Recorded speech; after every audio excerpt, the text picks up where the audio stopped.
Sometimes, being the good girl means disappearing from everyone's view, and that disappearance can actually bring powerful rewards. This is the paradox many don't talk about. How stepping back and letting go can open the door to your biggest breakthroughs. If you feel stuck trying to please others or like you're invisible, this message will help you see how honoring your own journey can awaken your true power and start attracting the life you want. Maybe you've noticed that the more you try to be perfect or meet everyone's expectations, the more drained and unseen you feel. What if the key isn't doing more, but doing less, trusting the process and yourself? What would change if you stopped chasing approval and trusted yourself more? Stay with me, because this insight could transform your whole path. From the very earliest moments of life, there is an unseen current that gently but firmly guides the way girls learn to be. It is a current made up of whispered expectations, cultural norms, and family traditions, a delicate web of social pressure that molds not only behavior but the soul itself. Girls are often taught, without words being spoken, that to be good means to be quiet, agreeable, nurturing, and self-sacrificing. Consider the simple childhood moments. Being told not to cry, to smile politely even when hurt, to put others' feelings before their own. These messages are not always loud or direct, yet they seep deep into the psyche. They create an early veil, a mask worn to gain acceptance, to avoid conflict, to be loved. But what happens when the self behind that mask begins to fade? Philosophically, this pressure is an imprint on the soul's early journey. It asks the question, is the self what we truly are, or what we are conditioned to perform? The good daughter becomes a paradox, praised for her compliance, yet sometimes silenced in her authenticity. Underneath, the true self waits, sometimes hidden and longing to emerge. From a spiritual perspective, the soul's path is often one of shedding these external layers. Like a bud unfurling, the journey requires courage to dissolve the roles imposed from without and to meet the essence within. Take a moment now. What were you taught to be as a child? When did you first feel the weight of needing to be good in someone else's eyes?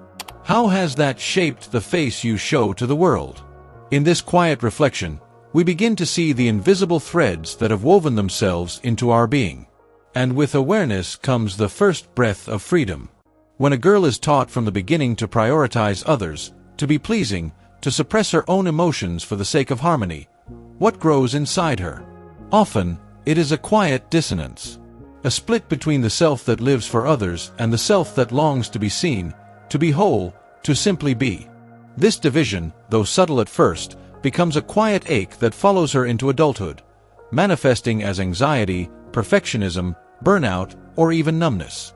Philosophically, we can turn to the existentialist concept of bad faith, the idea that we deny our own freedom and truth in order to conform to societal roles. A woman may perform her life flawlessly, achieving the image of success, kindness, and composure, all while feeling profoundly disconnected from her own essence. She may look in the mirror and wonder, is this really me? Or is this who I've been told I must be to be loved? Spiritually, this disconnection creates a blockage, a dam in the flow of life energy. When emotions are repressed, the soul cannot breathe freely. When one's needs are buried under duty and appearance, the spirit whispers through fatigue, through sadness, through longing that has no name. These internal struggles are often invisible to others. The good daughter becomes the good student, the good partner, the good worker, carrying the silent burden of never feeling enough. Her suffering is often praised, her self-abandonment mistaken for virtue. Have you ever felt the need to hold it all together while falling apart inside? Have you ever smiled while your heart was aching, simply because you believed that's what a good person does? If so, you are not alone. This is not a personal failing, it is a cultural inheritance. And it is one we can begin to unlearn. Recognizing the cost of these pressures is not a sign of weakness. It is the beginning of coming home to yourself, of healing the divide between your inner truth and your outer life. There comes a moment, sometimes quiet, sometimes sudden, when the soul begins to stir beneath the mask. A subtle discomfort grows, not just in the mind, but in the body, in the breath, in the way the days begin to feel heavy. Living to please others may seem noble, even virtuous, on the surface. But over time, The self that is constantly compromised begins to send signals, soft at first, then louder. Exhaustion that sleep doesn't cure. Resentment buried beneath politeness. A lingering feeling that something essential has been misplaced, or even forgotten. Philosophically, the body can be seen as the soul's messenger. As some somatic thinkers have said, the body remembers what the mind forgets. Our physical being will often carry the truth our conscious self avoids. Tightness in the chest. A lump in the throat. Headaches that come after people-pleasing conversations. These are not merely biological events. They are spiritual messages, quiet invitations back to truth. Families rarely say it out loud, but the message is often clear. Love comes with conditions. Approval is earned through compliance. Safety is found in being agreeable, helpful, quiet, good. From early on, a daughter learns how to read a room before she reads her own heart. She senses when her emotions are too loud, when her needs are too much. She becomes fluent in the language of harmony, even if it costs her clarity. She adapts, not because she is weak, but because she is wise in the ways of survival. The paradox of being the good daughter lies in this tension. The desire to belong can slowly erase the ability to be. And yet, the love she craves is often bound in expectations. Be respectful. Be grateful. Be everything we need you to be, and perhaps we'll call that love. These patterns aren't born from cruelty. Often, they're inherited. Passed down from mothers and grandmothers who also had to silence themselves to keep peace. From fathers who praised obedience but feared emotional honesty. Families become ecosystems of unspoken contracts, where affection is tangled with obligation and individuality becomes a quiet rebellion. And beyond the home, culture echoes these messages. Stories, traditions, and even humor reinforce the ideal daughter as selfless, composed, and endlessly available. A woman is praised not just for what she does, but for what she endures. But is that really love? Or is it a form of control wrapped in affection? It takes courage to see these patterns for what they are. Even more courage to begin asking, what if love didn't require me to disappear? What if I could honor my family's pain, but still choose a new path for myself? You are not betraying your roots by growing beyond them. You are honoring the deepest truth of your being, that love should never ask you to shrink. Reconnecting with your true self is not a sudden revelation, it's a slow return.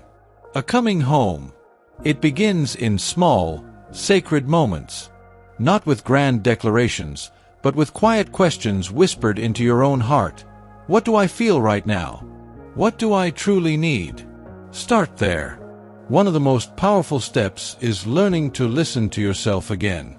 That voice inside you, the one that once spoke clearly as a child, may feel faint or uncertain now. But it's still there, waiting. Try journaling each morning, not to be productive, but to be present. Let the words flow without judgment. Let them lead you toward forgotten truths. Begin to notice where you betray yourself in daily life. Do you say yes when your body tightens in protest? Do you offer support to others while neglecting your own exhaustion? These aren't failures, they're clues. They show you where healing is needed, where boundaries want to be born. Setting boundaries is not selfish. It is an act of self-respect. Each boundary says, I am worthy of space. I am allowed to protect what is sacred in me. At first, it may feel uncomfortable. Others may resist. But over time, you'll find a deeper peace that can't be reached through constant accommodation. Create rituals that remind you of who you are beneath all roles.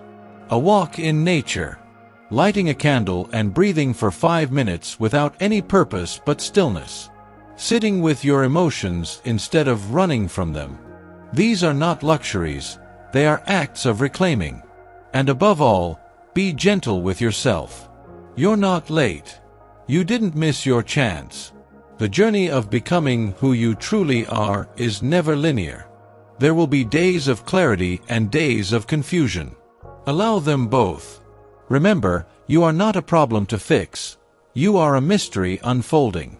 Each small act of honesty, each moment of rest, each tear you let fall without apology is a return to your wholeness. Let every step be a soft, loving yes to yourself. Sometimes, the most powerful guidance comes not from advice, but from witnessing someone else rise. There's Maya, who grew up always being the peacekeeper. Her siblings fought, her parents expected too much, and she became the glue, smiling even when she felt like screaming. For years, she overextended herself in friendships, in work, in love. Then one day, during a moment of quiet in a therapist's office, she said aloud, "I don't know what I like." That sentence broke something open. And so, she started small. Taking herself to the movies alone. Saying no without explanation. Feeling the guilt, but doing it anyway. It took time, but she eventually found something new in herself, a quiet, grounded joy. Not from pleasing others, from choosing herself. Then there's Lila, whose family believed in silence more than truth. She was raised to be agreeable, polished, and perfect. But beneath the surface, she was unraveling. She'd wake up in panic, feeling like a stranger in her own life. What saved her wasn't one big moment, it was writing. Every morning, pages of rage, fear, and longing poured out. Over time, the pages stopped being angry. They started becoming honest. She used her voice to write essays, then books. Now, her words help other women say things they were never allowed to say out loud. And there's Anna, a mother of 3 who thought she was too far gone, too deep in the habits of self-erasure. But one night, while folding laundry, she heard her daughter mutter, "I guess I have to be perfect like Mom." That moment shattered her. She didn't want to pass the weight down. So, she changed. Not everything, but enough. Therapy. Asking for help. Showing her children that strength also means vulnerability. That being good isn't about being invisible. Each story reminds us, breaking the cycle doesn't mean becoming someone new, it means returning to someone you were always meant to be. Your story might not be written in bold letters. It might look like quiet mornings, hard conversations, or learning how to rest without guilt. But it's still sacred. You don't have to be fully healed to begin. You just have to be willing to walk toward your own truth. When someone begins the path of returning to themselves, the people around them matter more than ever. Support doesn't have to be perfect.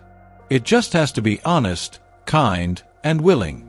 If you're a loved one watching someone you care about try to break old patterns, start by listening. Truly listening. Not to fix, not to redirect, not to compare. Just to witness. Let them speak without rushing to fill the silence. Often, what people need most is simply to be heard without judgment. Support can also mean respecting new boundaries, even when they surprise you. A daughter who always said, yes, may start saying, no. A partner who used to absorb stress may begin asking for time alone. These shifts aren't rejection, they're repair. They're signs of healing. It can be uncomfortable at first, but lean into that discomfort. It's where transformation happens. Offer validation. Small affirmations like, "It makes sense you feel that way," or "I see how hard you're trying," carry more weight than you might realize. They remind the person they're not alone. And most importantly, let them change. Often, the deepest act of love is to release who someone used to be and make space for who they are becoming, even if that means they're not as easy to please, as available, or as agreeable as before. This kind of support isn't always intuitive. It takes humility and heart. But when offered sincerely, it becomes a quiet kind of grace, the kind that holds space for someone else to come alive. In a world that often rewards self-sacrifice over self-awareness, choosing to be gentle with yourself can feel radical. But it is essential. You've spent years, maybe a lifetime, being attentive to the needs of others. You've read the room before you've read your own heart. You've carried emotions that weren't yours to carry. And through it all, you've survived. But now, the invitation is not just to survive, it's to return home to yourself. Inner empathy begins with this question: what do I need right now, and can I offer it to myself without guilt? It sounds simple, but this practice takes courage. Because for so long, your instinct might be to minimize your needs, to power through discomfort, to give without replenishing. But real care, lasting, nourishing care, begins within. Start small. Light a candle just because it calms you. Step outside to feel the sun on your face. Say no when something drains you. Say yes when something lights you up, even if no one else understands why. Let tears come when they need to. They are not weakness. They are truth washing through. Self-care is not about luxury. It's about love. It's the daily act of saying to yourself, you matter. Your well-being matters. Your body, your heart, your rest, they all matter. When you treat yourself with kindness, something beautiful happens. You stop performing and start being. You become softer, steadier, more rooted. And from that place you can give, not from depletion, but from fullness. You are not here to be perfect. You are here to be whole. You are allowed to be a mystery to even yourself, unfolding slowly, sacredly. And every act of tenderness you give to yourself is a quiet declaration: I am worthy of my own care. If this message resonated with you, know that you're not alone. There are many walking this quiet, brave path, unlearning what was never truly theirs, and rediscovering who they are beneath all the roles and expectations. Take a moment now, maybe place a hand on your heart, and whisper to yourself, I'm allowed to take care of me. If you feel called, share your story or your reflections in the comments. Your voice may be the exact comfort someone else is searching for. And if you'd like to walk this journey together, subscribe for more gentle conversations like this one. Your healing matters, and it's worth making space for. Until next time, be kind to yourself. You are not alone.